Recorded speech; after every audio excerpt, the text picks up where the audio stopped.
வணக்கம் நேயர்களே. America, Russia, சீனா போன்ற நாடுகளை தொடர்ந்து இந்தியா ஒரு சாதனை செய்திருக்கின்றது. இஸ்ரோ உதவியுடன் 3D முப்பரிமாண முறையில் ஒரு விண்வெளிக்கு அனுப்பக்கூடிய 3D முறையிலான இயந்திரத்தை அனுப்பியிருக்கிறது விண்வெளிக்கு. 30ஆம் தேதி 7:15 மணிக்கு இது அனுப்பப்பட்டிருக்கிறது. அக்னிபான் என்ற பெயர் வைக்கப்பட்டிருக்கிறது.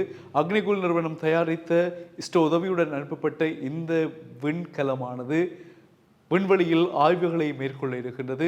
இது சென்னையிலிருந்து ஏவப்பட்டதாக குறிப்பிடப்படுகிறது. இந்த சாதனையை இந்தியா படைத்திருக்கிறது.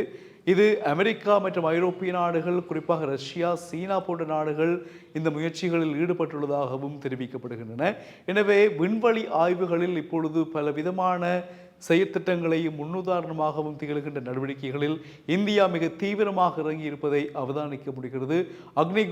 அக்னிஃபான் என்ற பெயரில் அனுப்பப்பட்ட இந்த விண்கலமானது என்ன அதாவது முப்பரிமாண முறைகளில் அச்சிடப்பட்ட 3D சிஸ்டம் பயன்படுத்தப்பட்டு அனுப்பப்பட்டிருக்கிறது.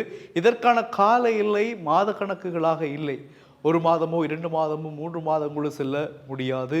வெறும் 3 நாட்களில் மண்ணிலிருந்து விண்ணிற்கு ஏவக்கூடிய வகையில் இந்த விண்கலங்கள் 3D முறையில் அமைக்கப்பட்டிருப்பது தான் இதனுடைய விசேட அம்சமாகும் என்று வல்லுநர்கள் தெரிவித்திருக்கின்றார்கள். எனவே இந்தியாவினுடைய இந்த ஆக்கப்பூர்வமான இந்த சாதனையானது இன்னும் தொடர்வதற்கான வாய்ப்புகள் அதிகமாக இருப்பதாக சொல்லப்படுகிறது.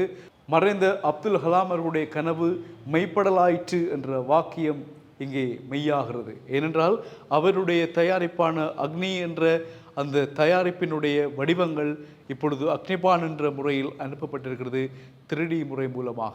இதன் மூலமாக விண்வெளி ஆய்வுகள் சென்னையில் அவதானிக்கக்கூடியதாக இருக்கும். அங்கிருக்கக்கூடிய வல்லுநர்கள் அதை அறிவார்கள் என்று சொல்லப்படுகிறது. இது பொதுவாக மேலத்திய நாடுகளில், குறிப்பாக அமெரிக்கா, ரஷ்யா போன்ற நாடுகள் மிக இலகுவாக செய்யக்கூடிய விடயங்களாயினும் இந்தியாவில் சென்னையில் இருந்து செய்திருப்பதானது உலக மக்களிடையில் இப்பொழுது வரவேற்பை பெற்றிருக்கிறது. பலர் இந்த விடயங்களுக்கு தங்களுடைய வாழ்த்துக்களை தெரிவித்திருக்கின்றார்கள். உண்மையில் இந்தியாவினுடைய அபரிமிதமான இந்த சாதனை விண்வெளி வரை தொடர்கிறது. விண்வெளிக்கு பல விடயங்களை இந்தியா செய்து கொண்டிருக்கிறது. அந்த வகையில் இது மே மாதம் 30ஆம் தேதி அனுப்பப்பட்டிருக்கிறது. இந்த சாதனை களம் இன்னும் பல சாதனைகள் விண்வெளியை மேற்கொண்டு தரவுகளை இங்கே அனுப்பும் என்று அவர்களால் நம்பப்படுகின்றது.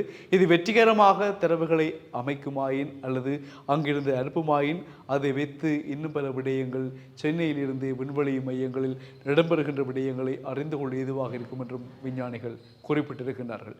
எனவே இந்தியா எதிர்வரும் காலங்களில் இன்னும் தன்னுடைய வல்லரசு நாடுகளுக்குரிய ஒரு போட்டியாக அல்லது வல்லரசு நாடுகளை விஞ்சுகின்ற அளவில் விஞ்ஞான ரீதியில் முன்னேறுமா என்பது தொடர்பான ஒரு ஆயத்த நிலையை, ஆரம்பகட்ட நிலையை அடைந்திருக்கிறது என்பதில் எந்த விதமான மாற்று கருத்துக்களும் இல்லை. 3D சிஸ்டம் மூலமாக 3 நாட்களில் அனுப்பக்கூடிய இந்த அக்னிபான் விண்கலம் இந்தியாவின் சென்னையிலிருந்து அனுப்பப்பட்டிருப்பது விசேட அம்சமாகும். மீண்டும் சந்திக்கலாம் உறவுகளே. வணக்கம்.